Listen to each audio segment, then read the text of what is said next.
விருதுநகர் மாவட்டம் கிருஷ்ணன் கோவிலில் கல்வி பணியில் கடந்த 34 ஆண்டுகளாக சிறப்பாக சேவையாற்றி வரும் VPMM கல்வி நிறுவனங்கள், கலை மற்றும் அறிவியல் கல்லூரி, பொறியியல் கல்லூரி, நர்சிங் கல்லூரி, கல்வியியல் கல்லூரி உள்ளிட்ட பல்வேறு கல்வி நிறுவனங்கள் ஒரே வளாகத்தில். பட்ஜெட் உரையில் பேசுகிறேன். மாண்புமிகு நிதியமைச்சர் அவர்கள் தென்கோடி முனையில் பழந்தமிழர் பூமியான எங்கள் குமரி மாவட்டத்தின் மாப்பிள்ளை என்கிற முறையில் அவருக்கு எனது மதிப்பை பதிவு செய்கின்றேன். ஆனால் அவர் தன்னுடைய உரை வீச்சை பட்ஜெட்டை வாசிக்கிற போது நான் ஒரு சொற்பொழிவாளன் என்கிற முறையிலும் தமிழ் ஆர்வலன் என்கிற முறையிலும் உன்னிப்பாக கவனித்தேன். அவர் ஆங்கிலத்தில் பெரும்புலமை பெற்றவராக இருப்பார் என்று நினைக்கிறேன். ஆங்கில உச்சரிப்பு மிக நேர்த்தியாக இருந்தது. தமிழில் பல சொற்றொடர்களை அவர்கள் பேசாமல் விட்டுவிட்டார்கள். சில சொற்றொடர்கள் இலக்கண பிழையாக அமைந்தது. இதை குறையாகவோ குற்றச்சாட்டாகவோ இந்த அவையில் நான் வைக்க விரும்பவில்லை. நமது பள்ளிக்கல்வித்துறை அமைச்சர் அவர்கள் தனது கட்சிக்காக வெகு சிறப்பாக வாதாடி பலம் சேர்க்கிறார் என்பதை நாங்கள் காண்கிறோம். நீங்கள் நமது நிதியமைச்சர் அவர்கள் வருங்காலத்தில் அந்த பிழையின்றி பட்ஜெட் வாசிக்கக்கூடிய வாய்ப்பு அவருக்கு இருக்குமேயானால் நீங்கள் அதற்கான முயற்சிகளை செய்ய வேண்டும் என்று பணிவோடு நான் கேட்டுக்கொள்கின்றேன். நிதியமைச்சர் மாண்புமிகு பேரவைத் தலைவர் அவர்களே, சார் தேங்க்யூ. அமைச்சர் நீங்க நேரம் என்ன சரி, உங்களை பார்த்து கருத்துக்கள் மட்டும் சொல்லுங்க சார். நான் பாஸ்கெட்பால் பிளேயர். ஆக்சுவலாக ஒரு அஃபென்ஸாக ஆடுவேன், டிஃபென்ஸாக ஆடுவேன். எப்போ டிஃபென்ஸ் ஆடணும், எப்போ அஃபென்ஸ் ஆடணும் எனக்கு ரொம்ப நாளாக நீங்கள் கற்றுனீங்கன்னா நானும் கற்று முடியும். அப்படி குறுக்க பேச வேண்டாம். நான் உங்களை பார்த்தா பேசிட்டு இருக்கேன் பேரவைத் தலைவர்களே. ஒரு 30 to 25 years எஜுகேஷன் ஃபீல்டில் இருந்திருக்கேன். என்னோட கம்யூனிகேஷன் எல்லாம் இங்கிலீஷில் தான் இருந்திருக்கு. இப்போ இந்த மாமன்றத்தில் அவர் சொன்ன மாதிரி கொஞ்ச நாளாகவே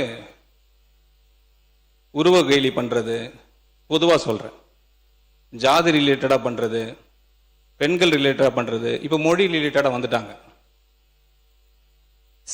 செயல் மட்டும் சொல்லிட்டு இருக்காரு எங்கள் தலைவர் இருக்காங்க. எனக்கு ஒரு மொழி என்னோட கிறிஸ்டியானிட்டி கற்றுக் கொடுத்துருக்கு. அன்பு மொழி, அமைதி மொழி, இரக்கத்தின் மொழி. இது பாதி பேருக்கு எவ்வளவு தமிழ் படிச்சாலும் தெரியாது. நான் பைபிளை படிச்சிருக்கேன், பார்ன் கிறிஸ்டியன். உங்களுக்கு அந்த மொழி தான் வேணும்னா நீங்க லோக்சபால உங்களோட மதுரை எம்பியா இருந்தாரு, மினிஸ்டரா இருந்திருக்கிறவர், இது வரைக்கும் 5 வருஷமா மினிஸ்டரா இருந்து 5 வருஷமா அங்க டேர்ம்ல இருந்திருக்காங்க. ஒரு நாளும் அந்த பார்லிமெண்ட்ல பேசுனதே கிடையாது. ஒரு தடவை கூட பேசுனது கிடையாது. அவரோட தலைவராக மகனா இருந்தார், ஒரு தடவை கூட பேசுனது கிடையாது. நாங்க ட்ரை பண்றோம், நாங்க முயற்சி பண்றோம்.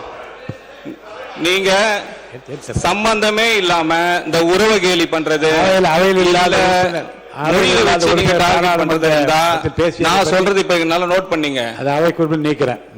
வர கடந்த 60, 75 நாட்கள்லாம் மாண்புமிகு முதலமைச்சர் அவர்கள் துறை ரீதியாக நிறைய மீட்டிங் வச்சிருக்காங்க. அது ரிலேட்டடா சில ரிஃபார்மேஷன் பண்ணியிருக்கிறோம், நிறைய ரிஃபார்மேஷன் பண்ணியிருக்கிறோம். இப்போ கிட்டத்தட்ட பார்த்தீங்கன்னா ஒரு 70 நாட்கள் முன்னாடி இருந்ததும் இப்போ இருக்கிற நிலைமை என்ட்ரி டிஃப்ரெண்ட். கிட்டத்தட்ட 15,000 கோடி ரூபாய் ட்ரெஷரிக்கு வந்திருக்கு. 15,000 crores 65 டேஸ்ல மட்டும். இது ஈஸி கிடையாது, இது வெரி ஈஸி கிடையாது. இது because of the entire effort of the ministry. அதை விட்டுட்டு அதெல்லாம் பார்க்காம நான் உங்களுக்கு அட்வைஸ் கொடுக்குறேன், நீங்க தமிழ்ல இப்படி பேச, எனக்கு யூனிக் இப்படிதான் பேச முடியும். அக்செப்ட் பண்ணுங்க. நான் உங்களுக்கோசம் சேஞ்ச் பண்ணிக்க முடியாது.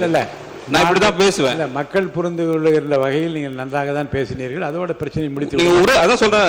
மாண்புமிகு பேரவைத் தலைவர் ரொம்ப லைட்டர் வெயின்ல எடுத்துக்கோங்க. இல்ல பெரிய கைடன்ஸ் பண்ற மாதிரி பண்ணக்கூடாது. ஏன் செயல் இதுதான். அவருக்கோசம் நான் மாத்திக்க முடியாது, எல்லாருக்கோசம் நான் மாத்திக்க முடியாது. இல்ல மாண்பு உறுப்பினர் உட்கார. மாண்பு அமைச்சர் கேலி பண்றீங்களா? மாண்பு நிதியமைச்சர் கொஞ்சம் கோவப்படாதீங்க. மாண்பு நிதியமைச்சர் நான் சொல்றேன். மாண்பு நிதியமைச்சர் இல்ல மாண்பு நிதியமைச்சர் நீங்க வந்து இல்ல இத இத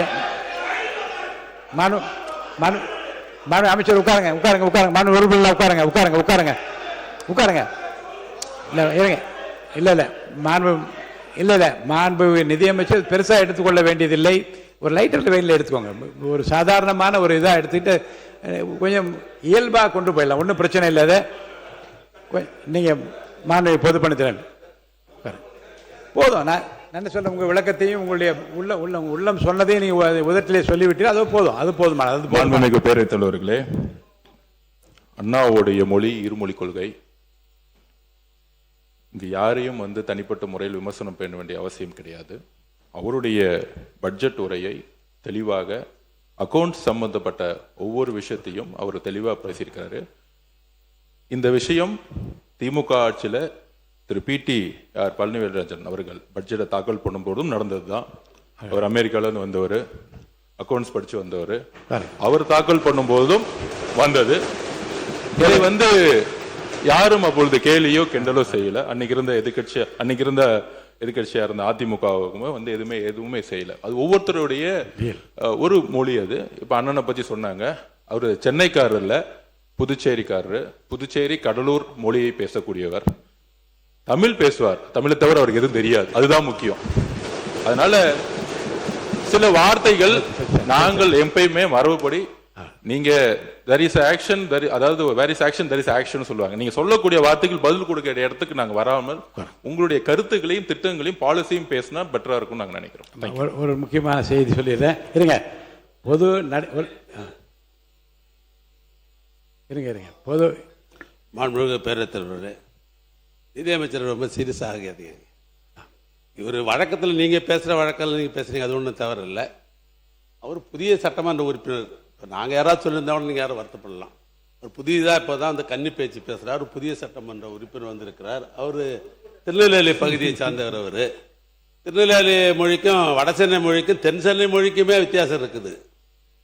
தென்னார்காடு மாவட்டத்திலலாம் பார்த்தீங்கன்னா 82 83 தான் சொல்லுவாங்க. 82 83 சொல்ல மாட்டாங்க. பழக்கம். வீடுன்னு சொல்லுவோம் பல பேர். தென்னார்காடு மாவட்டத்தில் ஊடுன்னு சொல்லுவாங்க. வீட்டுக்கு போறேன்னுவாங்க, வீட்டுக்கு போறேன்னு பண்றாங்க. இது அந்தந்த மாவட்டத்தில் இருக்கிற பழக்க வழக்கங்கள். அவர் ஆங்கில பள்ளிக்கூடத்தில் படித்தவர்.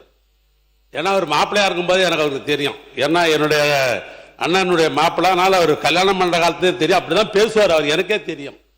அதுவும் தமிழ்நாட்டை பொறுத்தவரைக்கும் இருமொழி கொள்கை உள்ள மாநிலம் இந்த மாநிலம். ஆங்கிலமும் தமிழும் இரண்டும் உள்ள மாநிலம். அவர் கன்னி பேச்சில் ஒரு நகைச்சுவையாக சொல்லுன்ற அடிப்படையில் அவர் சொல்லப்பட்டதை ஒழிய அதான் நீங்க சீரியஸ் ஆகணும்னா நீங்க எப்பவுமே நீங்க பேசுற மாதிரி. இன்னொரு முக்கியமான செய்தி சொல்லிடுறோம். இது தொடர்பாக பொது நடைமுறை விதிகள், பேரவை விதிகளில் 86 பேரவையின் அலுவல் தமிழிலோ ஆங்கிலத்திலோ இரு மொழிகளிலுமோ நடைபெறலாம். தமிழ்லையும் பேசிட்டு இங்கிலீஷையும் பேசிட்டு தமிழ்லையும் பேசலாம். இன்னொரு சுவையான செய்தி உங்களுக்கு சொல்றேன். இதே அவையில் மாண்புமிகு முதலமைச்சராக புரட்சித் தலைவர் அம்மா உட்கார்ந்திருப்பார்கள். எதிரில் திரு கோபிநாத் என்கின்ற ஒரு மாண்பு உறுப்பினர் இருப்பார். அவர் ஓசூரை சேர்ந்தவர். அவர் திடீரென்று தமிழ் பேச வர தெலுங்கில் பேச ஆரம்பித்து விடுவார். அம்மா சிரித்து கொண்டே சொல்லுவார்கள், நீங்கள் தெலுங்கிலே பேசுங்கள் என்று.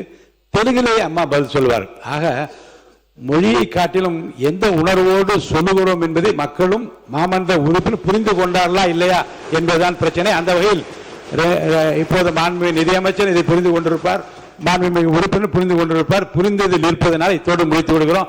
அடுத்த கட்டமாக அடுத்த உறுப்பினரை நான் பேச அழைக்கின்றேன்.